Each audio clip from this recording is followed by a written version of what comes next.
Greetings, everyone. I'm going to play a voice note for you and then we'll further our discussion. Before I do that, I just want to ask a question. What do you suppose is going to happen um, in the world after this new wave?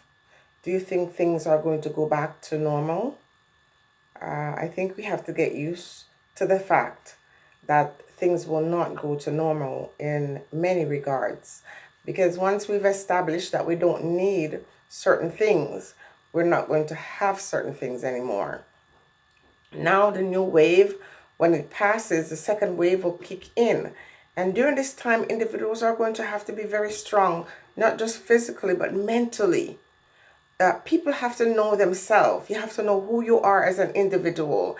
And it would be nice if you understand who you are as a group of people. Because as these changes come and all these things will get rolled out, we need community. We need to strengthen ourselves as individuals, but we need community. And, a lot of things are going to unfold. And unless you're very strong in your mind, unless you understand the power of collective activities, understand the importance of family, not just blood relative, but family in your community, in your schools, wherever you live. And this video is by no stretch of imagination aimed at politicians or anyone who are in positions of power. We are talking about individuals knowing the importance of coming together to show respect to one another. Because whatever it is you have to face, you will not be able to do it alone. You will need other people, whether it be individuals in your household, friends, like true friends. And so when I hear this video that I'm about to play, it saddens me because I'm thinking this situation in the world was supposed to bring us closer as a people. But what it's doing is exposing who we are and allow us to see why we are where we are today. And why it is important for you not to look at them or they, but focus on I or you or us. We need each other. And we have to stop disrespecting each other the way we do. People have their opinions and we have to respect that. And I think that's one of the biggest problems we have as individuals, from our culture. We don't know how to respect someone because we don't respect ourselves for the most part. When I listen to this voice note, I'm thinking to myself, so what are you going to do in the second wave? What are you people in Jamaica going to do when you really figure out what this is all about? Because you still don't know. And you still don't understand. And this thing cannot continue. Because at the end of the day, it's the poorest of the poor will suffer the most. It's the ones who don't have the ability to fly out or to go somewhere that seems a little bit more stable. It is our people who are going to suffer the most during this time. And the only way we can get through this is to support each other, to respect each other, to allow our brothers and sisters to maintain their dignity. I'll pause for now as you listen. It was roughly 96 passengers on board. We all had the social distancing with no one occupying the middle seat. Upon arrival in Jamaica, the Ministry of Health met the aircraft with about 3 personnel just to go over some detail about how the procedure will go after we deplane the airplane. Anywho, like about 10 minutes later after they did their introduction, we were able to deplane the aircraft. We were given hand sanitizer, etc., of course, once we got off the aircraft. And as we proceeded to the immigration and customs, we were met with more MOH officials who then took our passport information, asked us this, told us to sign a consent paperwork and all that stuff. Once we got through, we went to another cubicle where they had different members of Ministry of Health, again, assessing more questions, the same questions, generating more questions. And then we had to sign a consent that we're going to go in quarantine for 14 days, etc., etc. The immigration and custom procedure was very, very fast. I must say, they did a good job. And so we thought that everything was going to go well. I was one of the first person who exited the airport, and I was told to walk that direction straight ahead to exit the airport. Once I got outside, I noticed that they had lunch set up from Island Grill for passengers. So while I was out there waiting for others to come out, I asked if they had like a vegetarian option for those who don't eat meat. She was like, no, they're very sorry, that's what they had. So I just ended up grabbing a bottle of water. It's fine, because I said maybe when we get to the hotel, they'll have more options for us. You know, since they did say we have to pay $20 a day.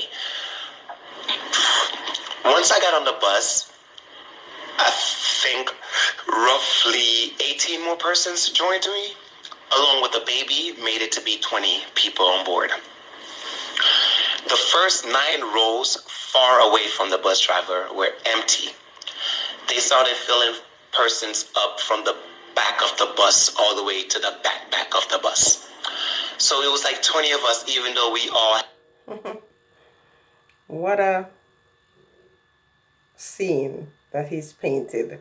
They're packing all of them from the back of the bus. Is that familiar to you? Do you have any memory of black people being packed in the back of the bus? Wow. Had our own seat. It was just so clustered back there that everyone was just put to the back of the bus. No complaints there, I get it, but I just figured they just need a roughly 2 or 3 seats away from the driver that will consider social distancing. Finally, we got on the bus. We sat on the bus for roughly hour and a half or 2 hours maybe, waiting on other persons to come out the airport, I guess, to load the remaining buses that were behind us. After that, we sat and we waited a little bit longer. We then had some police and soldiers escort us from Norman Manley Airport all the way to St. Anne's. The whole journey, the bus driver told us that we probably would have made a pit stop, but no pit stop was made. You had persons on there wanted to use the bathroom. Finally, we got to the Grand Bahia, something like that, the hotel in St. Anne's. And once we got there, we were parked in a abandoned lot. Persons asked if they could get off the bus to use the restroom. They were told there's no restroom available for them to use. So then, of course, you know, most Jamaicans, they don't really care to go to a bathroom. So they said they don't care. They want to get off the bus to use the bathroom. It took at least 15 minutes for the person to come back and say, okay, you could go use the bathroom in the bush. Yes, in the bushes. Anyway, those who needed to use the restroom decided to use the bushes for their lavatory. Got back on the bus. We waited another hour and a half, 2 hours. We were told that they're still checking in persons from the earlier flight. Mind you, our flight was delayed from JFK 1 hour, and the Miami flight that left out of Fort Lauderdale was on time, so I know they got here roughly 10 a.m. or so to bring up the stairs. No one helped. You know, no one helped. We just tried to help each other. The soldiers watched the ladies struggled. No one helped. Fast forwarded. We all got a room. It was never assigned. They just had the room door open and you just walk in and choose one. Once we walked into the room, I noticed there was no amenities, no towels, no nothing for you to shower with, no soap, no nothing. We then asked about dinner. We were told we would have dinner. No one came and gave us anything to eat.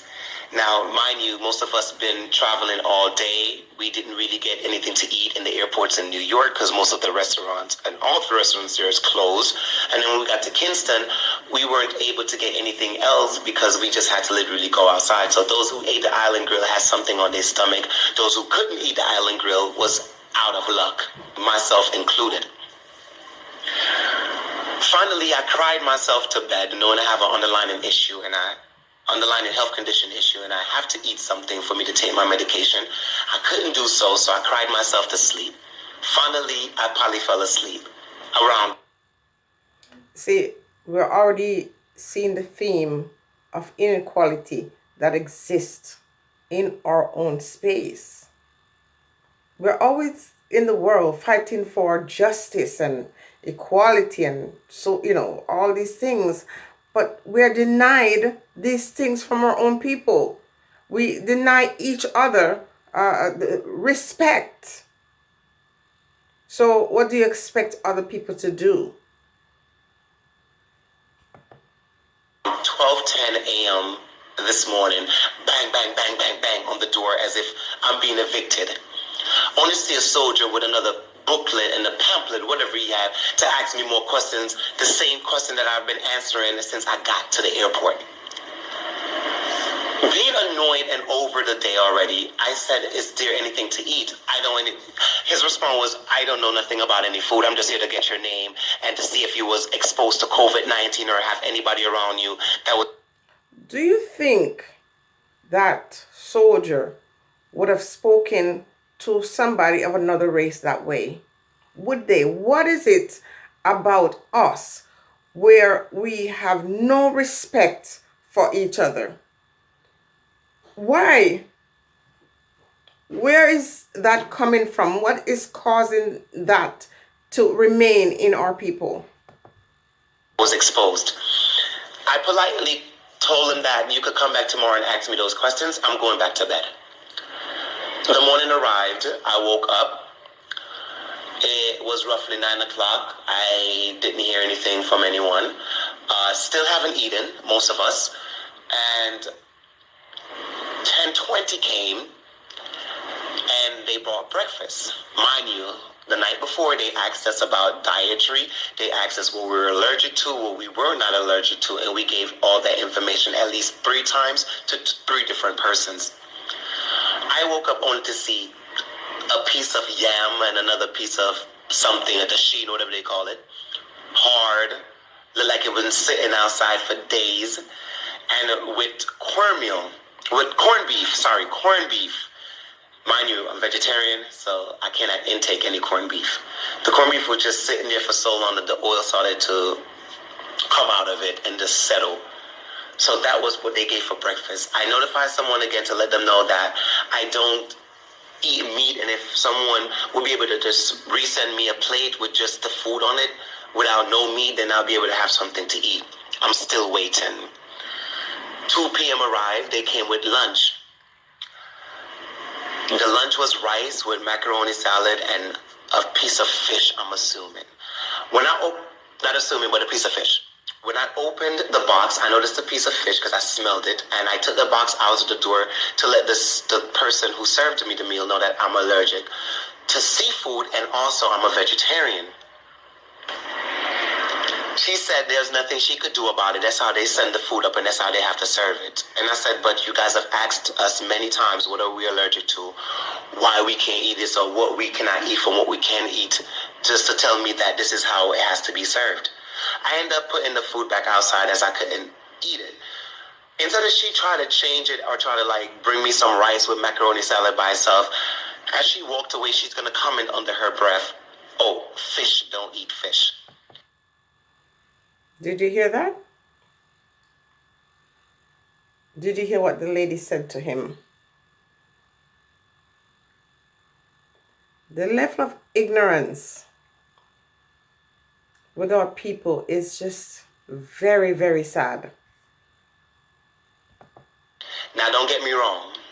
I'm not concerned about my sexual preferences or anything concerning my sexuality because I'm not ashamed of who I am. But your comment, and that comment was very, very degrading. And for her to say something like that in the midst of what we're going through was just so uncalled for. Now, I live alone in Kingston with a 2-bedroom, 2-bathroom apartment that I occupied by myself. No one asked us anything about if we lived alone. No one really cares if you live in a mansion or you live uptown or downtown. The first thing they see is the color of your skin. And the color of your skin that looks like their own is a reason or license to abuse you.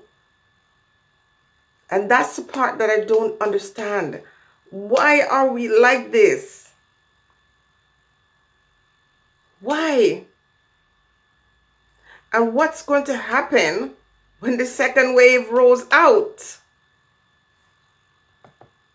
No, they did ask you that at the airport, in which we answered. This is day 2. We have not been tested. Nothing has been done. They put on the paper that they're going to come by every 5 hours or 12 hours to do temperature check. I only had one done this morning. America stayed in for all those days while we were able to come home because we were afraid to go outside. But no one is even listening to that. I get it. It's protocol and they're following it. But for you to even scorn someone that you're supposed to try to help to maintain a better health, it's not happening at this facility at all. And that's exactly what they're treating it as, a facility. For crying out loud, we're in a hotel. The least you could do is give us hot water. The least you could do is treat us as a person.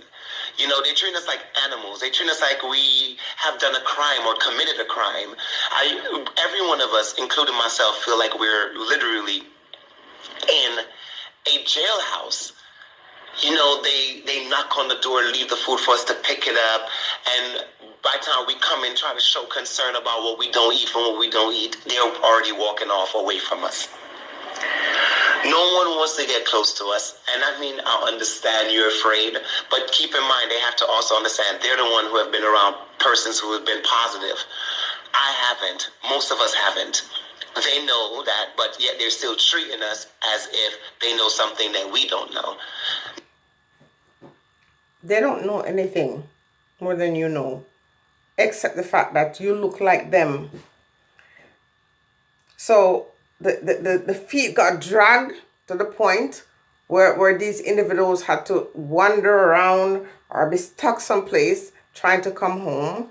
The doors finally got open, and when they came, now we're not talking about politicians, we're talking about common courtesy in our own people. During this time, we've seen individuals attack other people because they coughed or they sneezed.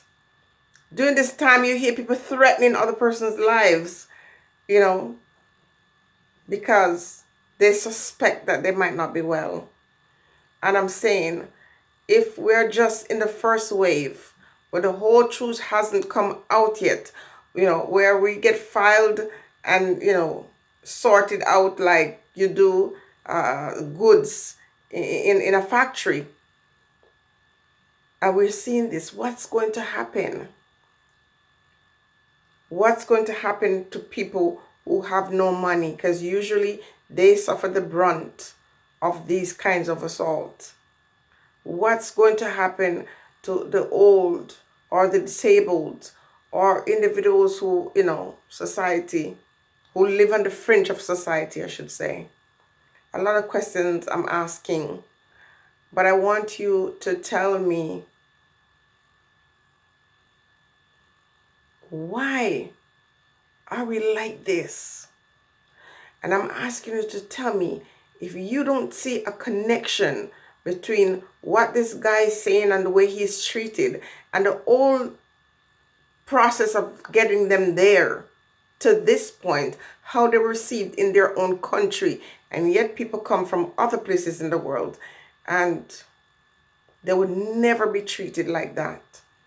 It is very unfortunate. It's very sad.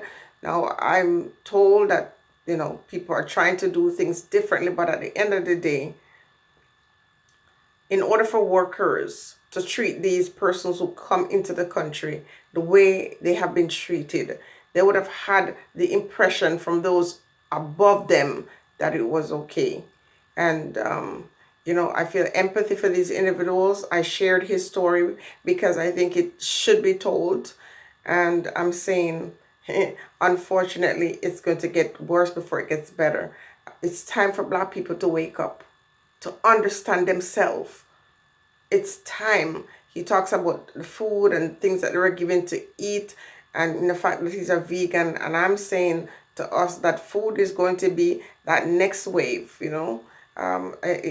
If you are in Jamaica and you're able to farm or plant your own food, you better get started. You better get started because the second wave is coming. And all I can do is put prayers up for, the people in the society that already live on the fringe. Those people sometimes take disadvantage of because, their voices are silenced or they're afraid. This is a very scary time. But what's most scary for me is how I see my own people treating each other. It's really terrible. It's very scary. Really scary. And a sign that we really have to do better.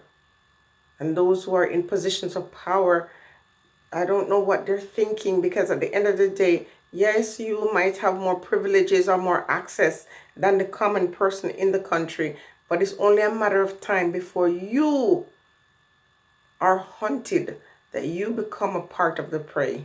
Stay blessed, everybody.